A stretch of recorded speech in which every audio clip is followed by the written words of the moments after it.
haven't been afraid a day in my life. The dead don't die, the heart still beats, head held high, a heartbeat streets, lies kill me 100,000 times. You can try, but the dead don't die.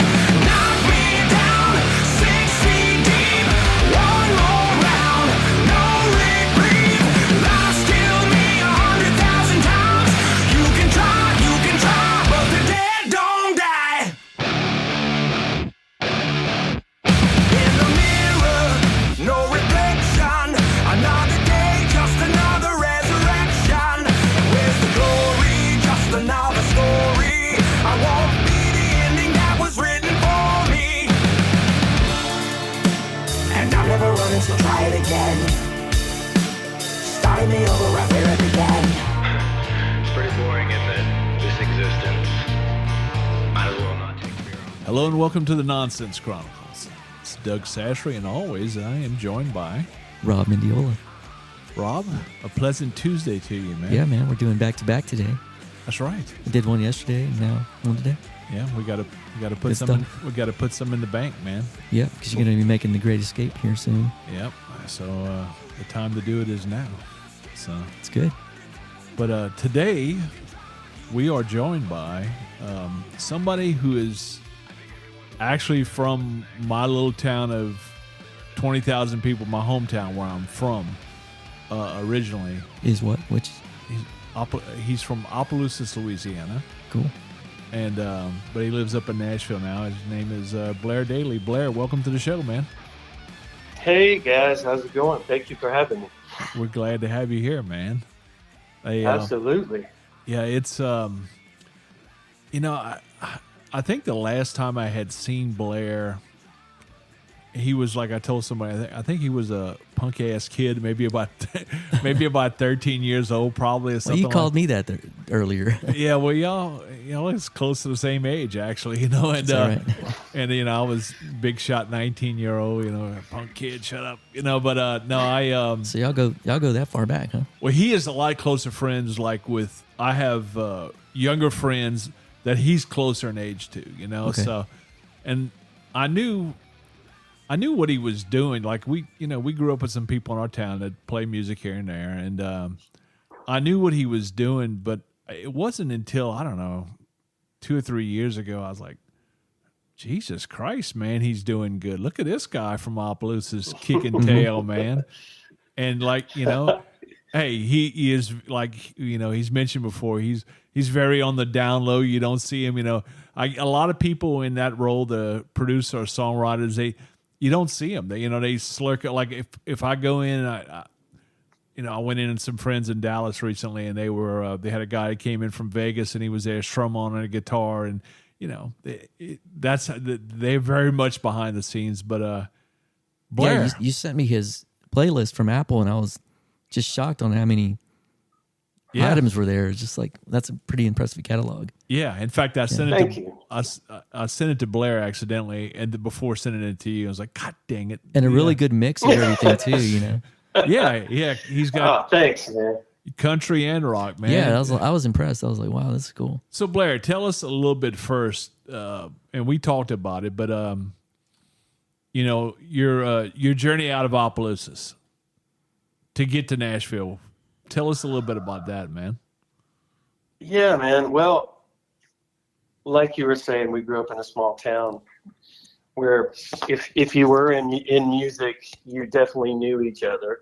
And even if you weren't in music, we pretty much all knew each other because it was just that kind of town. Opelousas is. And I just, for better or worse, grew up in the 80s, loving, when hard rock and metal and thrash and all that was introduced into the world. And man, the MTV era when that was massive. Oh, yeah. And played in cover bands, and I'd say cover bands. We had one cover band with rotating members throughout my high school existence there. But the dream was always to do what my heroes do, which was either make music and perform it or produce music or write music. And so when it finally got time to wrap up in Opelousas and figure out the next steps, you know, I was fully, and I thought I was fully prepared to move to Los Angeles and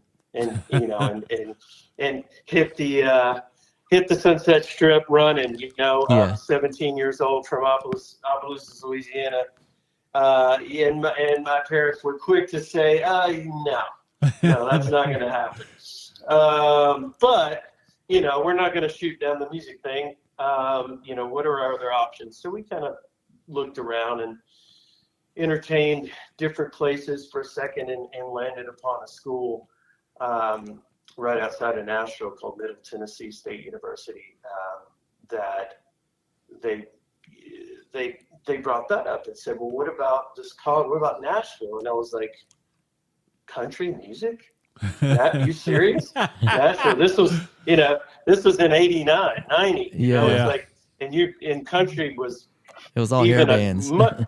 it was a much different breed back then than it is now. But they, you know, they just said, well, look, you know, we can check out this Nashville school and do that, or you can just go to LSU or do, you know. And I was like, all right, well, let's check it out. Let's check it out. See what it's got to offer. I was just ready to get out and find some like-minded music people.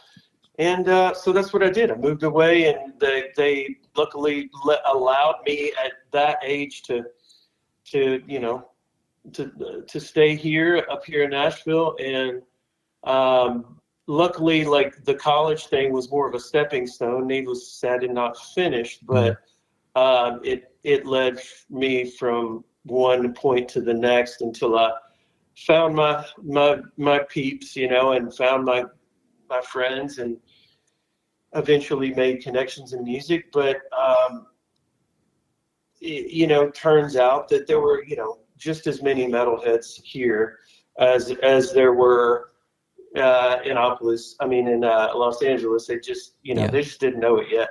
You know, we just, so so I went to school and started, you know, meeting people, writing songs, playing in bands, that kind of stuff. But I guess the initial big step happened when, after working many day jobs and going to school, I dropped out of school and started working in a basement for Ticketmaster, like 9-to-5 job in town, which allowed me to write at night, write songs at night, and write on the weekends. And hooked up with a couple people that it happened pretty naturally with. And one was actually a distant cousin of mine who was actually from Rayne, Louisiana. Wow. Much older than me. But he definitely took me under his wing for a while. And then we started, you know, making inroads at different publishing companies and playing writers' rounds and all the kind of things you'd see on any kind of TV show about making it in Nashville. You know, it's a real deal, you know, except at the time we were probably, you know, 20, 21, 22, riding around with a guitar and a 12-pack of Miller Lite in our front seat and trying to, you know, grab any open mic night that we could to try out our songs that we were writing. And then fast forward a couple years, and then after doing that, I got my first publishing deal, which was a tiny deal, but a deal nonetheless, which kind of opened all the doors for me. And I got my first song recorded by John Michael Montgomery, who was a country artist, big country artist in the mid-late 90s. He was one of the big balladeers of that era, when the big boom happened with Garth and Alan Jackson, Randy Travis, and all that. John Michael was one of those Yeah, I guys remember the who name. kind of, Yeah, he did songs like I Swear. Yeah. And I can, all that Yeah, I kind know of that stuff. one. But yeah, man. So that was super cool, and so I wasn't sure again what I was going to do. I thought maybe am I going to be an artist? Am I going to be in a band? Am I going to produce records? What and I was on the fence about the artist thing once I started messing around with it and started getting a little bit closer to a reality for me. I was like, gosh, I don't know if this is for me or not. I don't know. This doesn't feel natural to me. This doesn't feel, this is causing more anxiety for me than it is pleasure. This whole, spotlight being in the center of attention thing. So right about then I got that first cut, which, God had other plans, and man, I realized, wow, you can make a living, stay home, sleep in your own bed. Yeah, that's nice. Right with it. Yeah, and still, make a living, and then you're not stuck in one genre with one artist. Yeah. I can hop around and be a different artist every day, just depending on who I collaborate with. And I just kind of saw the sky open up there and jumped, and I haven't looked back since. That's very cool. Kind of how it started. Yeah, I think that's an amazing realization because it's no different, I'm sure, than any other town for people that were born like we were in that time frame that everybody wants to go out and be the because Eddie Van Halen was the that was the poster child of our generation, and everybody wanted Absolutely. and we I know some good We all wanted to be on MTV. yeah. Well, I mean, if we'd be on, now we could really be on MTV now if we have a screwed up life and we can do some kind of reality stuff. Now we got YouTube. We don't need MTV. Yeah, that's right. But that's a major realization, to say, well, hey, instead of having to be in a different hotel or sleep in a van every damn night. As we've heard from many people, it's not for everyone. No, it's not. Yeah. But yeah, that's a pretty good thing, and just like anything else, Blair and I have talked before about this is shaking hands and shaking a million of them. Just hey. So you've done a lot of writing. Have you done a lot of the production side as well? I do. I do a little bit from time to time. It's not my my strong suit, I guess you would say. It's right. It's something I do when it's necessary to kind of make sure the song turns out how we envisioned it to be, right. And if it's not heading that way, then I try and help it fix that. Kind of steer it. We'll do steer it, but I'll do some production. Like we've done a few records. When I say we, I have a few partners here in town that we're part of a writing Four Horsemen / production team. Yeah, it's a team called Four Horsemen Music. Okay. My three bros who Scott Stevens lives in L.A. Zach Malloy lives here. He's a singer for a band called the Nixons. From the 90s. Yeah. And Marty Fredrickson, who's kind of a legendary rock producer, songwriter, everything from Ozzy to Aerosmith to, Pink and the name sounds that everything. name is sound familiar. Yeah. So, but we Marty and Scott tend to do a lot more production, but we will, from time to time do some stuff. Yeah, I would much rather write 6 songs in 2 weeks than spend 1 week working on one song. Yeah, okay. If that makes sense. Okay. You know what I'm saying? Go ahead. No. Well, I'm a classic interrupter, but yeah, I'm asked these questions come to my mind. Okay, for instance, when I was in town, you had an artist in town without saying the name, but you had an artist in, and you were working on stuff. Uh-huh. What was it included in that day? Was it the songwriting itself, or was it, what did y'all do? Take us through I know you and Zach were both there that day. Yeah. So I think you're talking about when LeJean Witherspoon was over here. That's right, with a Seven few weeks Dust. ago. Yeah. Yeah, LeJean from Seven Dust. He's an incredible human being. Of course, artist, but just one of my favorite people. But yeah, so we were working on. We've been writing his solo stuff for his solo project, solo record. We've been working on that for a couple years now, in between Seven Dust tours, records, etc., and our schedules. So it's been over a bit of a bit of a longer run of time, but we're seeing the light at the end of the tunnel now. This is some of the last songs we're writing for the project. But to answer your question, so what was included or involved? We basically get in a room, come over here to my studio, and of course catch up, listen to what we did last time, talk about what's going on, what's needed, where are we in the project, what direction has the direction changed, those sort of things, and we'll throw around ideas. All of us, we all kind of stockpile different ideas that pop up from time to time that, we sometimes, it popped in our heads that morning. Sometimes it was 2 years ago and you're like, man, I want to save this for when LJ comes over next time.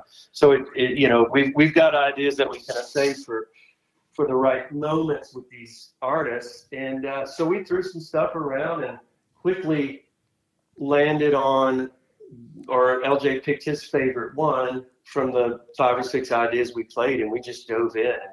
And when I say played, Doug, to answer again your question, I'll demo up. I'll do rough demos of all the song ideas, really rough ones to be able to present the idea. And so it's not everything is just sitting here on an acoustic guitar. Some things need to be in a certain setting, especially in the active rock genre. They need to kind of be living a little closer to where it's going to live sonically and production wise, versus a country song, which you can just oftentimes get away with on an acoustic guitar and a vocal. So we played that, picked it, and then we dive in, man, and we start writing the lyric writing. We make sure we got a great hook, write the chorus, write the verses, then we start cutting his vocals onto the track, and then I will build the track a little bit more so he has something a bit more hyped up to sing to. And we just do rough demos of everything we write when we're working with the artist. And so at the end of that trip, I think we did 4 days or something like that. We got 3 songs. And so that's nice.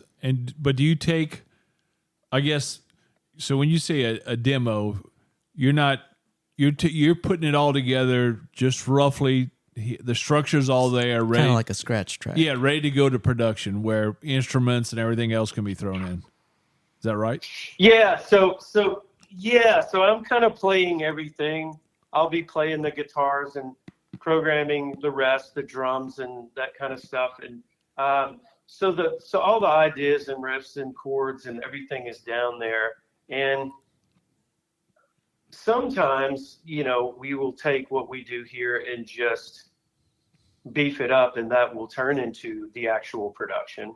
And oftentimes the artist who's over here writing already has a producer in place. So, that producer is like hired to do that entire record. So all I really need to do is write a great song with them and hand a really rough demo to them for those guys to go and then turn into a record. Right. That's that amazing. Cool. Yeah. And when we do release this podcast, we will also release on our Instagram page, but especially on Facebook page, we'll drop a playlist there of stuff that he's that he's written, and your mind will be blown. Anybody from Opelousas in my time frame will look at this and say, Jesus Christ, this guy's been busy, man. Yeah. Yes. Yeah. That is just, Well, go ahead. been blessed, man. Been blessed, Hear to you. still be able to do this in a day and age where the music industry is changing Yeah. so fast Oh, and yeah. changing so much. And not for the And better. not for the better No. and not for the benefit of Right. the songwriters. Exactly. So, every morning I wake up and, remember to be super grateful for, That's to great. be able to still be doing this after this long. Cause man, it is, Yeah, it it's- is the Wild West. yeah, it's you know, brutal. I grabbed Spotify because my kids were listening to music, and it was a good thing because it did help me find new artists or stuff that I had never listened. It has been great at that, but I'll still go and purchase music that I know friends put out or whatever because I want to support them on that, even though it's like, what do we say? It was 0.005, whatever. 003, I think. Yeah, or- something like that. Yeah, and Right. I definitely have, people busted ass on Lars about the stuff way back in the day. But look, he's right, man. And it's, we have a green can that is intellectual property, that we will protect yeah. at all costs. Trust me, come at that can and you'll see what happens. So I have a problem. Exactly. Yeah, I do take issue with that, and it is a thing. I'm like, God, these guys. I had friends that asked, like friends that have sold, like bodies by trying to pull, and that was done a little bit before some of the changes were made, but still, like, oh yeah, they just played so many extra million times. Like, dude, it don't work like that. If these guys don't get out and tour and sell merch, they're not going to make any money, because they get, I'd Right. say they don't even get pennies. It's shavings of pennies. Barely. Yeah. And then royalties, it's such a changed game, man. But it just, Well, go ahead. You're exactly right. And that's why we have to, not only come up with, being creative with more ways to create income stream, but it's like the days of like having a hit and being able to buy a house or whatever, that just, those days are gone. Yeah. Now That's it's, sad, man. so now it's like you just got to do everything times 10. You better So just it's like, it better be like a wheel. Yeah.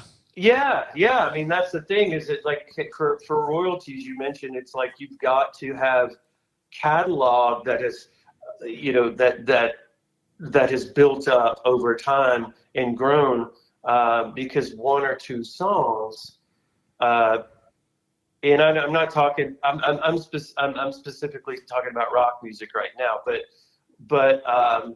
one or two singles or hits, it's not going to cut it. It's got to be, you've got to have multiple things going to create the same income that you used to get off of one song 10 years ago. Yeah, it's incredible. But that has changed so and then much. and then you got to split it with the writers, producers. Yeah, everybody's artists. everybody's going to get Yeah. a cutoff. But yeah, it's just so many plays that those things get, and man, they get nothing off of that play, and that's. I mean, it's great that the internet has expanded. People listening, you don't have to wait on the radio to just please play my song, Mr. Radio Man. And plus that's all corporate now too. So they're all in bed together to pick your poison. But they'll still never stop Yeah. playing. Yeah. Exactly. If I had to pick, well, I won't go down that road. That's a whole other episode. But Spotify is definitely not looking out for the songwriters. They're not. And look, hey, they do our stuff too. But it's nothing compared to, like I said, the people that actually, man, they just, I mean, like I said, that I don't know. I think people talk about that, or like Ticketmaster, Revolt. And like, I don't know how it's going to come about, but Yeah, because you try to push people to go out to see live music, but then, you're getting taxed and feed out. You know what? Yeah. You know, just to go see somebody Exactly. live. So Yeah. it hurts on all Exactly. sides. Yeah. It's yeah. hurting music. It does. you know? Yeah, it definitely Yeah. is, and it's feeling more and more gloomy. So maybe every something will month or change. so. Yeah. I don't know. Something's gonna have to. Yeah. You know, it will. I mean, it's gonna have to. But it, like I said, that's whew, man. Yeah, that's It ain't happening that's, fast enough. No. Yeah, no, that you're exactly right. We just Exactly had right. two local venues shut down here in our area. Yeah, that that's were been the concert last. venues. I guess it'll be what, 3 weeks? Yeah. Within 3 weeks, yeah. That's sad, man. Like, yeah, but It sure is. we were talking to somebody yesterday with the Lonely Ones, which it's Boba Flex. The guys in that band minus one of the brothers, and they had a show that they did over here that the turnout was not that great at that. In fact, the location that's getting ready to close. And man, it's sad because I've seen in the Midwest, you go to the Midwest and man, those shows are packed, and I don't know why it is, how it is, some areas of the country, they just don't come out. And we do try and push on our show a lot of live music. In fact, that's a big deal, and telling people, gee, this entertainment is so cheap to go out and see. Yeah. And Blair, to be honest with you, man, I listen to a lot of covers and tributes, and I still to this day love them. Rob plays in a lot of that stuff. And I mean, I love that. That's always been a part. But in 2011, I started going out and seeing live music again, but not just at big shows. I started going out to Deep Ellum, like in Dallas, and catching all. I had no clue that there were so many bands just from here and there, people threw together like we grew up with. That man, they write some great music that hadn't even been seen. So, yeah, or heard. Yeah, right. And I'm telling. Right. No. Yeah. Go ahead. Sorry. No, it's okay. I just that's why I tell people, it's like, just don't be thinking that you have to go out to just covers and tributes. If you have never explored that, you will be shocked and amazed how great. There's a lot of talent out there. You will find your quote unquote anthem by right from another thing. You will find a band that you're just like, wow, this is amazing. Yeah. So man. Absolutely, man. Absolutely. Luckily, COVID changed a lot of things, and there was a time when we thought that may never happen again. But man, how lucky were you to be able to say that? There's so many bands you can go out and see now, which for a long time you couldn't go see your next door neighbor. So right. No, man, it's pretty cool to be able to go to arenas and clubs and festivals and all that stuff again, and feel like you're alive again, man. Because that's what it makes me feel like. That's what the big, you and I, Doug, were talking earlier about some of the big festivals, the Wimmer festivals and whatnot. Those are like mini vacations for me. I mean, it's like, yes, sir. Music, I do it every day for a living and work, and a lot of the time it's hard work. But man, when you get to go to one of those festivals and be amongst your peers and your buds that are all live and breathe hard, heavy music, it's there's nothing like the live experience. It's everything, man. Yeah. And it really is. I'm claustrophobic, but I find my spot. I know where my spot is at every show. I know exactly where I'm going to be, and I know. I think Blair, we're both doing Louder Than Life, right? Later this year. Yes, I definitely.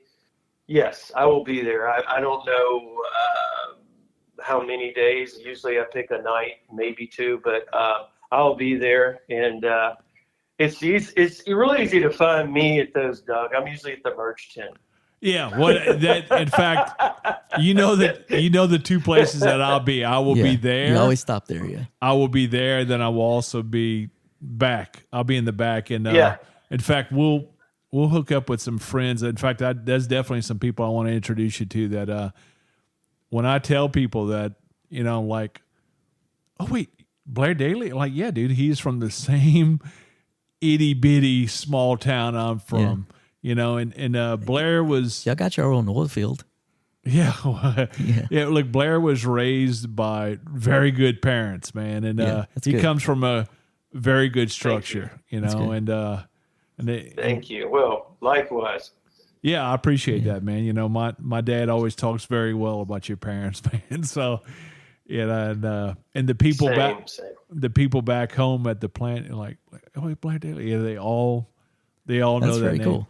Yeah, so when I went up to see Blair, what I did was, because I wanted a few things from him, but what I did was, and I told one of the guys that, you know, I work with, I said, yeah, I'm going up to Manhattan Island and I'm bringing a box of beads with me, which I meant I was bringing an ice chest full of andouille sausage Oh, okay. stuff that he can't pick up unless he has it. Yeah. That sausage. I remember that, yeah. Yeah, you may go and spend $60. Say you spend 60 or 80 bucks worth of sausage. Well, it'll cost you a good $140 to $200 to Yeah. ship it because it's got to go, Right. you know, next day. You know, Right. there's no waiting Next around. day, yeah, dries. Exactly. Yeah. Exactly. Yeah, no, not my freezer door won't shut now, but I'm thankful about that. That's good. That's a very good thing, man. Yeah. exactly. So Blair, you have your own studio. What is the name of your studio? It's called Skulltown Sounds. Skulltown Sounds. That's very cool. Yeah. Very Thank you. It's You got some merch for that? You know what? I don't have skulls. Well, I have picks and stuff like that. Oh, okay. But no, I have well, we do have Four Horsemen merch though, and I got Doug's t-shirt sitting right here. Rob, I'll have to get you one too. Cool, yeah. No, I'll definitely buy one of these. But we have some, and speaking of merch, he hooked me up and my wife last week with the most incredible t-shirts that arrived in the mail in a long time. The new soft, sweet Tony Sashery's tees that are like nice. better. I told him that's like better quality tees than 95% of the band tees we pay $50 a piece for. Yeah. Man, you know what? I'm That makes a difference. yeah, and since I've changed sizes, I've definitely found some shirts that I love a lot better than others, you know. But no, you know, it's funny about those shirts. You know, we have a few bands running the country right now that are touring, and one of the things I got to get them is you know, some bands we're backing is shirts. Yeah. And you know, man, like I've seen some on some videos already. yeah, and So that's and you have to watch those guys because they'll wear that shirt for about 5 or 6 days. I'm like, God, I hope you have some place where you're washing that, you know. But At the truck stop. Exactly. But the first time I asked my assistant, and I think they sent out like green. I'm like, no, Black. It's Yeah. got to be black every time. gotta be black. Yes, and it's funny. I saw CJ doing him and Ryan were doing like a wrap up Q&A online when they got done with their last tour with Saliva, and I looked. I remember I heard that they were going to do it. And I went in bed, and then they're on live now. That's right. Yeah.